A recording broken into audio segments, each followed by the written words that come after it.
Alfredo Calcaño hijo desnuda los buitres de los fondos de inversión, descubre las guaridas fiscales y emprolija la economía del laberinto.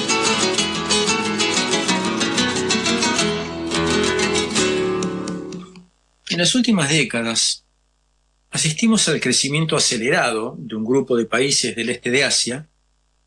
Algunos partían de niveles muy bajos de producto por habitante y se han convertido hoy en verdaderas potencias económicas.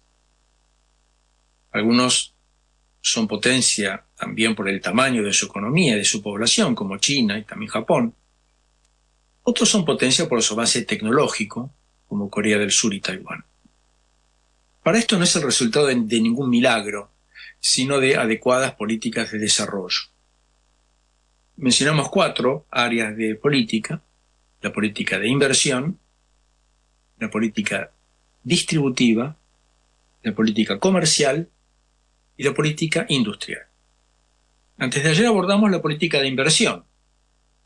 Vimos cómo fue que estos países lograron mantener tasas de inversión de entre 30 y 40% del producto durante décadas. De Argentina estamos contentos cuando llegamos a 20.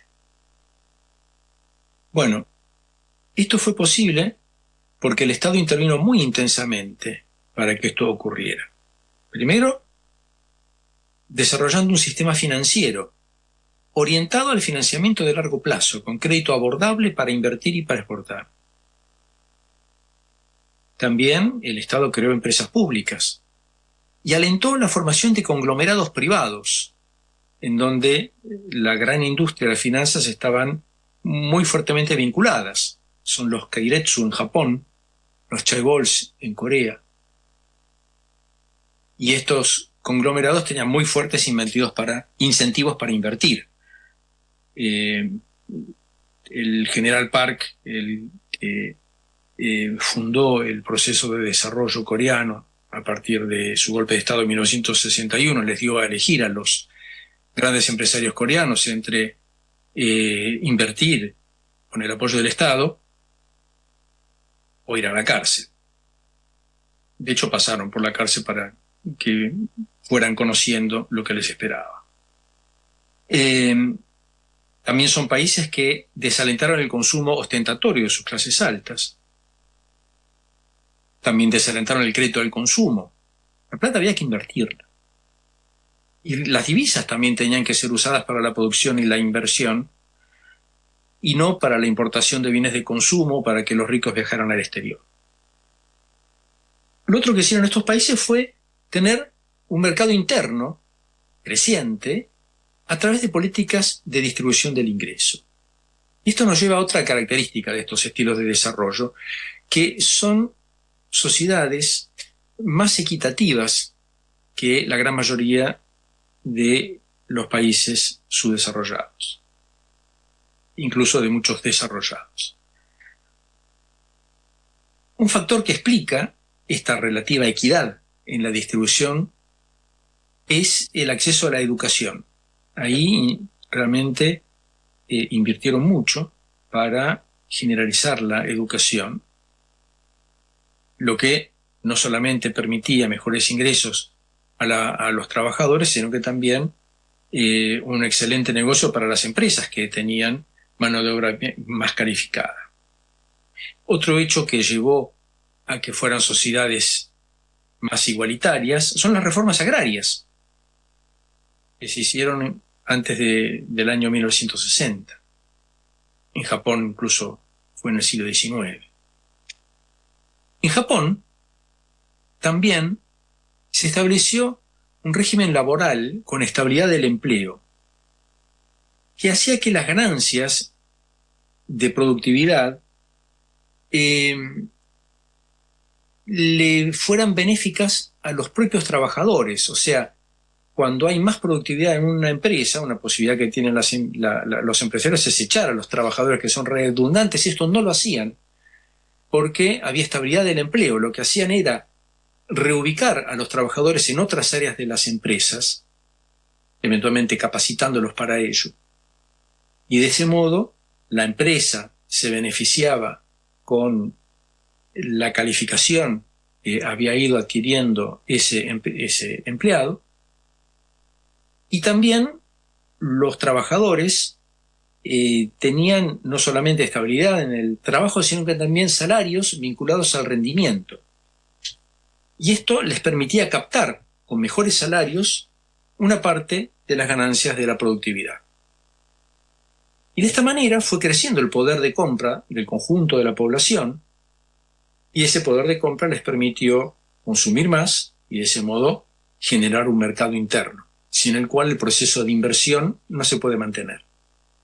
También les permitía ahorrar más. Pero son países entonces que se dieron cuenta que para crecer, para desarrollarse, necesitaban mercado interno, porque con las exportaciones solas no alcanza. Pero las exportaciones también jugaron un papel importante en el desarrollo de esos países, las exportaciones, y no cualquiera, exportaciones de manufacturas. Eran países que entendían que para desarrollarse necesitaban divisas, porque con esas divisas iban a poder importar bienes de capital, insumos productivos, pagar patentes. Pero esas divisas las querían obtener con la exportación, no con la deuda externa. Bueno, ¿cómo aumentar las exportaciones entonces? Y ahí es en donde aplicaron una política comercial muy distinta de la apertura indiscriminada, total y unilateral que llevó a cabo el gobierno de Videla, Martínez de Oz, que llevó a cabo después Menem, también avanzó en ese sentido Macri, y ahora es el objetivo del gobierno de Milei. Cuanto más abierto, dice, mejor. Y no importa si esa apertura es indiscriminada, si los otros no abren sus propios mercados para nosotros. No importa. Bueno, no era la visión que tenían los países asiáticos. Mantuvieron la protección arancelaria. O sea, sus propias industrias mantuvieron la protección de tarifas significativas sobre las importaciones. ¿Por qué? Porque seguían la doctrina de las industrias nacientes, esa doctrina que desarrollaron a principios del siglo XIX el norteamericano Alexander Hamilton y el alemán Friedrich List. Es decir, necesito proteger a mi industria al principio para que pueda crecer lo suficiente y a partir de ese crecimiento competir de igual a igual con las empresas extranjeras. Ahora, esa protección era temporal, no era para siempre, porque si no se convierte en una renta. Y a cambio de esa protección, las empresas tenían que invertir en tecnología, tenían que aumentar su capacidad de producción, siempre pensando en que el objetivo era lograr ser competitivas, lograr exportar. Y se produce entonces un efecto virtuoso, un círculo virtuoso, en la medida en que las empresas crecen, también se hacen más competitivas. ¿Por qué? Por lo que se llama economías de escala. Una fábrica que produce 10 aviones, bueno, su costo para cada avión va a ser muy elevado. Si la misma fábrica produce 100 aviones, entonces cada avión sale mucho más barato. Entonces, cuanto más crecen estas fábricas, más competitivas se vuelven. Cuanto más competitivas, más pueden exportar y más pueden crecer. Los gobiernos de Japón, de Taiwán, de Corea apoyaron las exportaciones de muchas formas, con subsidios, con préstamos subsidiados a los exportadores, reduciéndole las tarifas sobre los insumos que necesitan para producir bienes y servicios exportables, también con algunas ventajas impositivas como la depreciación acelerada del capital de los sectores exportadores. O sea, si a una empresa se le dice podés cargar como costo la depreciación de tu capital, la amortización de tu capital, entonces va a tener menos ganancias contables y va a pagar menos impuestos sobre las ganancias. Lo otro que hicieron fue crear agencias de información para el comercio. La Japan External Trade Organization, JITRO, la organización japonesa de comercio exterior, o la Corporación Coreana de Comercio, de Promoción del Comercio, la COTRA, bueno, eran organismos que le informaban a las empresas, mira, acá hay una oportunidad, en tal país hay una licitación, en tal otro hay determinadas oportunidades de negocios, y les daban entonces los elementos para aprovechar. Lo otro importante es que tenían un tipo de cambio competitivo. Durante un periodo prolongado, por lo menos hasta 1985, que es cuando hay un gran acuerdo de tipos de cambio en donde se revalúa el yen, pero durante décadas las industrias de estos países tuvieron un dólar caro, una moneda un poco subvaluada para ser más competitiva. Ahora, todas estas ayudas solamente se mantenían si las empresas las usaban, las aprovechaban para invertir y para hacerse más competitivas. Si no, se las quitaban. Y un buen indicador es si después de cierto tiempo empiezan a exportar. Ahí sí se dan cuenta, bueno, esta empresa efectivamente se usó estos incentivos de una manera positiva para aumentar su competitividad. Demostraban con las exportaciones ser capaces de conquistar mercados y entonces podían mantener la promoción un tiempo más. Si no, se la quitaban y se la daban a otras empresas u otros sectores productivos. ¿A qué sectores productivos? Bueno, eso nos lleva a otra política muy importante, que es la política industrial.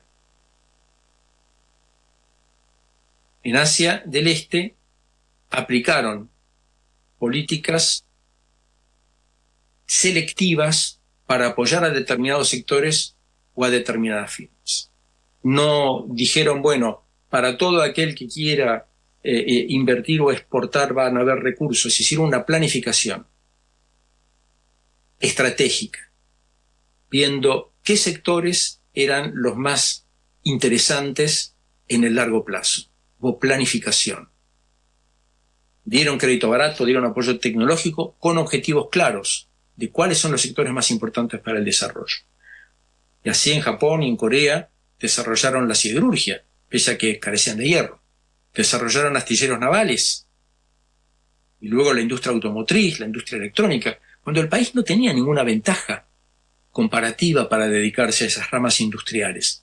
¿Por qué? Porque partían de la idea de que las ventajas no se constatan, se pueden construir, se pueden desarrollar, no vienen dadas por la naturaleza. Y acá hay una diferencia con los que dicen que Argentina tiene que contentarse con exportar materias primas, porque es lo que Tata Dios nos dio. No. Allá entendían que era preciso planificar, pensar en largo plazo, tomar decisiones con una visión estratégica. Y para eso también tenía una política de tecnología, de desarrollo tecnológico, un elemento central de la política industrial. No buscaban ser autosuficientes en la tecnología, pero sí acceder a las tecnologías más avanzadas que podían usar. Y de ese modo ir generando una mejora, una elevación del nivel tecnológico de la economía.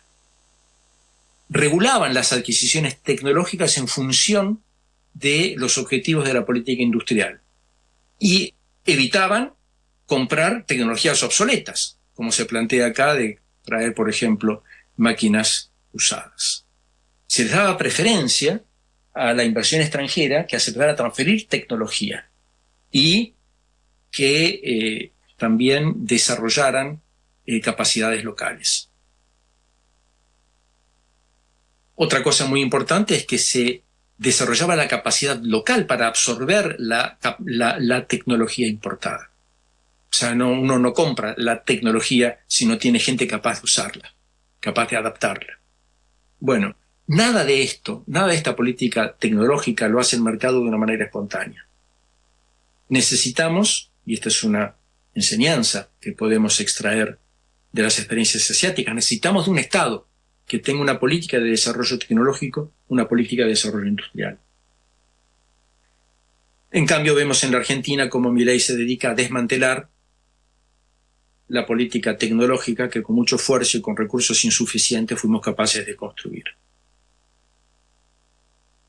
Continuará.